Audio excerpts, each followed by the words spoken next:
Survival is the name of the game Well, yeah, because we're not surviving without food. in The Walking Dead. Oh. Because they had a season finale Uh-oh. last Sunday. Uh-oh. You want to spoil it for the internet that didn't watch it? Oh, yes. All right, here we go. And you didn't see it either. No. Because you don't watch the show. I don't watch the show, but I don't like watching the show, but I absolutely love talking to fans that watch the show. Because it's more fun talking to the fans than through actually their eyes engaging and watching for the me show. to watch. Ooh. So I'm going to do the things a little bit backwards. Normally, I will, kind of summarize the plot, say what I liked about it, what I didn't like about it, and then I'll give my rating. I'm going to give my rating first. Okay. I'm going to give it a 9 out of 10. Really? Yes. Okay. It was a really strong season. It was their best season finale that they've had in 4 years. Because it ends on a non-cliffhanger. Okay. Thank goodness. They did it with season 6, season 5, and season 4. They all ended on not just like, oh, gee, I wonder what might have happened to so-and-so. Just like, this is, someone's in danger, or the group's in danger. They're in imminent danger. Yeah. End of the season. Got to wait, 6 months. I hate stuff like that, and they've done it so many seasons in a row. It's really refreshing to see them just like have a really strong. And by the way, this was like I think it was an hour and a half, and it, unlike last season finale, that was also an hour and a half, but they could have squeezed it into an hour and been just fine. They actually used their airtime very well. I think that's kind of what it's kind of what got me out of the groove of Walking Dead in the first place, was like just one big. It didn't feel like it had enough like segmented stories. It felt like it was always kind of lingering over and over and over, and you just get lost with the story that's happening. But to catch up, there's just so much blank space of just, you could skip all this part and it would be fine throughout the series to catch up. Yeah. Whereas I like with TV shows that just start fresh for a season, and the season has its own story arc. We base off of that. Mm-hmm. Like, I like that kind of stuff more, personally. Well, and they've also, like, normally when someone dies, because at the beginning of the season, both Glenn and Abraham got killed off. Mm-hmm. And now they said this, and at the time that I heard the showrunners say this, but they were just like, the effects of Glenn and Abraham's deaths will continue on through season 7. It legitimately did. And it feels like how the season ended, it was like kind of like an end to the, like, finally saying goodbye to these characters. Okay. Like, the whole season led up to that point. Whereas before, when other characters die, next episode, like, you might have someone find out that so-and-so died, but it's kind of, their death doesn't have like any kind of lasting impact. Yeah. Whereas they changed it up this season. And probably just because Glenn's been there since like the first episode, aside from Rick. Yeah. His voice was in the first episode anyway. So I feel like they really gave both characters a good send off. They actually had flashbacks with Abraham in it that was new footage, like a conversation between Sasha and Abraham that we hadn't seen before. So that was neat. They brought the actor back. You think he was prepared? Like, imagine like he changed his hair altogether. Oh, because of his mustache. Yeah. I think they probably filmed that much earlier on. They probably planned to release it later. Yeah. Yeah, I got you. Because that whole flashback is a lead up to... So, to bring you up to speed on what kind of happened in the last few episodes, Sasha and Rosita, attacked went to attack the compound where the Saviors are, where Negan is, because they just want to kill Negan for Abraham's sake. Yeah. Now, they went there. They were going to snipe him. Sniping wasn't working because Eugene was walking in front of him. So then they were going to break in. They kind of cut through the fence. Sasha got on the other side of the fence and then, like, tied it up so that Rosita couldn't get in with her, and she's like, you need to live on. I'll take care of this. She gets caught. They put her, they lock her up. Negan wants to use her to talk to Rick because in the previous episode, he knows that Rick and his group are up to something. Yeah. So he's going to use her as like a bargaining chip or some way to like, I guess, diffuse the situation. And she doesn't want to be used like that. So she asked Eugene, who's also been taken by Negan and is living there. And he's kind of that weird character with the mullet. I'm not sure if you know who that is. Yeah. You do? I'm familiar. Okay. Eugene was the one that had the cure, right? Yeah, he knew, and he knew things. Because of the government, because of top secret clearance that I can't prove, but wink, wink. Yeah. Nudge, nudge. So, and he's basically like, hey, I'm gonna do whatever I need to do to survive. So, I'm gonna work with Negan for a while. Yeah, that guy's. I'm trying to think of an appropriate word. No family friendly word as far as my opinion of him. Well, I like the character. I don't know. He's a pushover. Yeah, wimp. Yeah, wimp. Wimp. There you go. Perfect. Wimp. Yeah. Wimp. So he gives Sasha the pills. So she basically says, "I need a weapon to kill myself," and she was going to actually use the weapon to take out Negan. So he gives her these suicide pills that he had made earlier in the season for someone else, but then didn't give them away. He still had them, so he's like, well, here's a pill to take. So what she ends up doing, Negan's plan is to, and this is kind of weird. I guess it didn't make, like, this wouldn't actually happen. Like, one thing I like about Walking Dead is it shows, I think, realistically what people would do in that situation. Yeah. Sometimes it does have its comic booky moments, and one of those moments happened, and that's one of my complaints about the season finale. It keeps it from like a 10 score. But I think it's funny though that your complaint about the zombie apocalypse is that this wouldn't happen. This wouldn't happen. Zombie apocalypse. It's like, oh.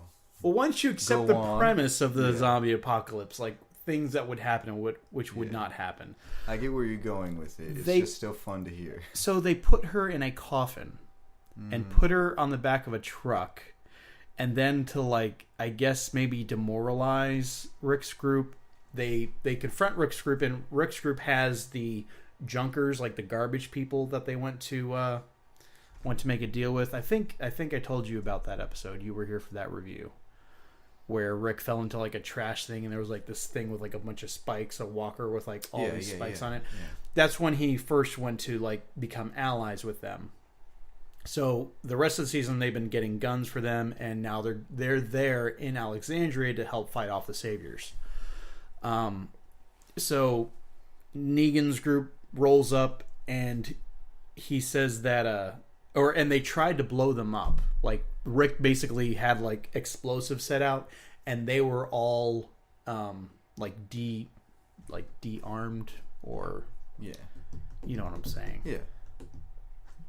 Didn't go boom like it should have. No boom.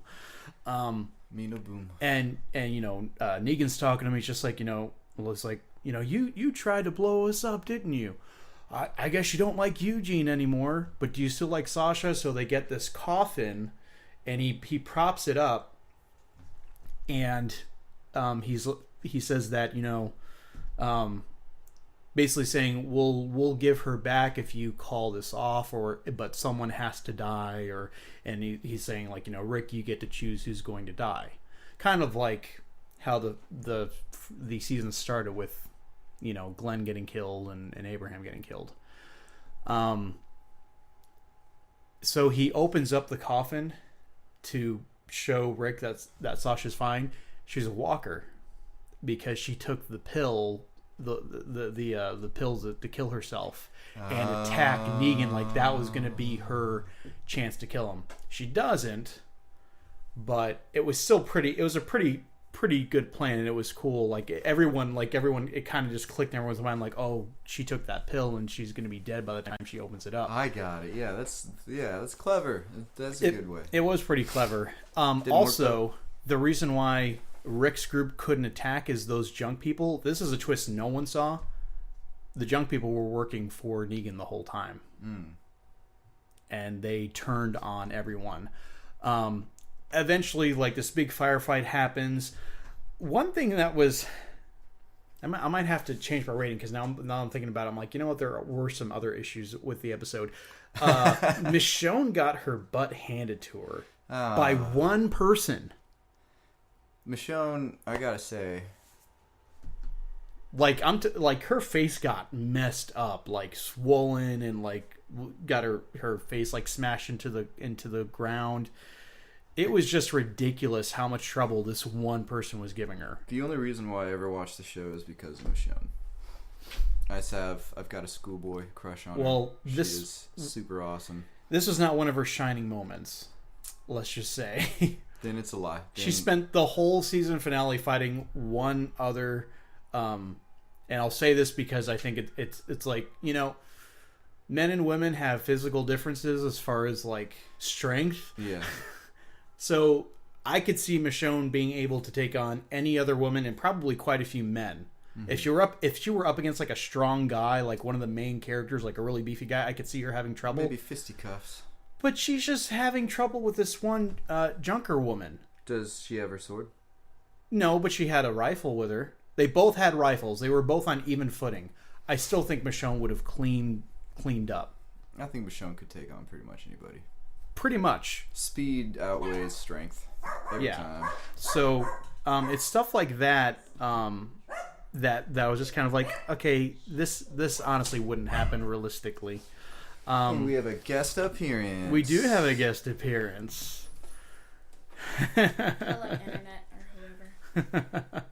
That ice cream man is playing games with my emotions. Oh, do you have... That's all that they ever do. Man, he looked right at me, put it in reverse, pulled it to a driveway, and then turned around and was like, why? I just wanted... Were you flagging him down? Yeah, I was like, hey. And he was like... I was like, aw. I waited for you to come back. I was like, I'm sick of you. All I have is this cord. Well, do you want to stay? We are currently reviewing Walking Dead. Nah. It's getting late. Yeah, that's true.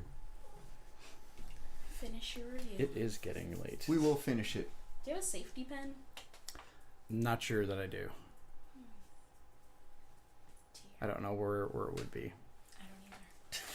I don't either. I'll be out of it. Okay. You want to take this kitty? Yes. So, yeah, there was that issue with Michonne that was just kind of like, that's a little bit ridiculous. It was cool that the, you know, Junkers kind of like turned against them because nobody saw that coming. And then in the grand scheme of things, the main like Junker lady person shoots Rick. He falls off this tower thing that they're standing on. And Negan basically gets him and Carl like corralled. And he's basically telling Rick, like, I'm gonna kill your son now, like in front of you with the bat Lucille. He was grooming Carl throughout the whole season, though. He was. And he's like, I'm especially mad because I kind of like Carl. Yeah. But what was so cool is like Negan and Rick get face to face, and Rick says the same thing to him now that he said at the season premiere, and it was basically like, you know, I'm gonna kill you. May not be today, may not be tomorrow, but I'm gonna kill you. Because he also says once he kills Carl, he's gonna like either cut off or mash his hands, which is, you know, a reference to the comic where Rick he's been missing a hand for quite a while now. Yeah. They're never gonna do it in the show. They're just not. If they do that, you know, Rick's not gonna be living much longer. Or the show's gonna come to a close. Yeah, maybe they might do that at the end of the show as another reference. But I liked the graphic novels. So he's about to kill Carl, and then the tiger that everyone says is fake just like lunges at one of Negan's men in the background and like just starts mauling him. And the kingdom has shown up to help.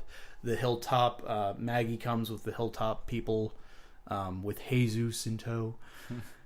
and they start reinforcing everyone. Jesus is fun. I like the Spot the Jesus game, where he just like is in random shots. Yeah. Yeah. Long story short, they're actually able to push the Saviors back. Now Negan knows that, for one, he knows where Daryl is now. He knows that Maggie's alive because they had lied to him at one point and convinced him that she had died. So now we're at a place where,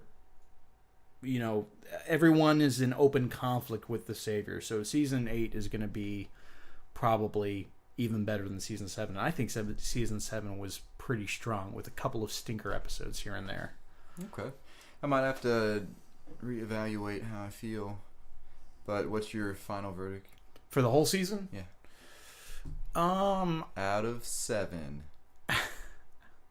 Why out of 7? I don't know, because there's a lot of people that spent like thousands, if not millions of dollars researching it and found that your score out of 7 is the best way to accurately review things. I won't name any companies, but I know that you're familiar with a specific company. Oh, gotcha. And I know what you're talking about. Out of 7, I would... You could do out of 10. I don't... Fine. Out of 10, I would give it an 8 out of 10. All right, you heard him. A 4 out of 5. Yeah. Yeah. That's how fractions work. But yeah, it's and I'm just really happy that they didn't end on another cliffhanger. Yeah. Because it stinks when they do that. It's like I understand why you do that from a ratings perspective. Like you want people to you want to leave them with that little.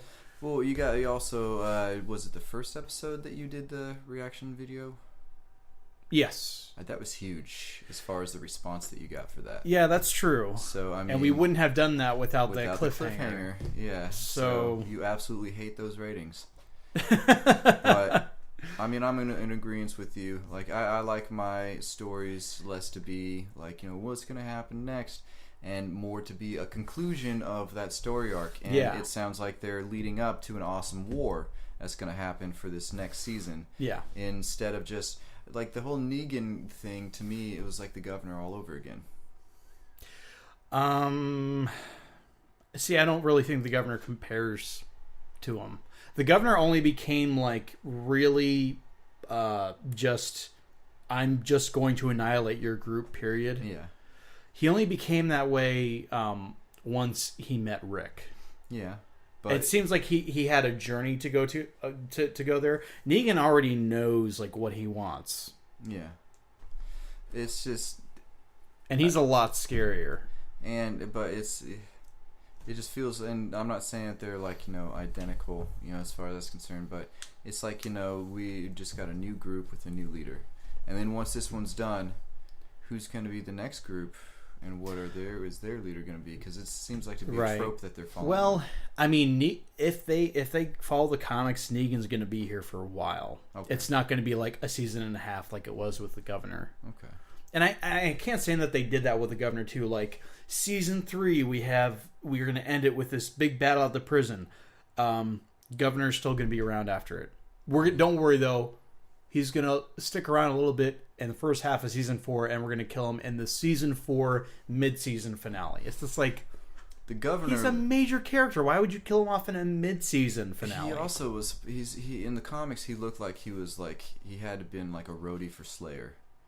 Like in the comic, he had the leather jacket. He had like that mustache goatee thing with the. Yeah, he looked like Captain Hook on a really bad day. Yeah, like Captain Hook's rebellious son. Yeah. He even scares his own dad. 8 out of 10 for season 7. Yes. Good strong ending. Good strong ending.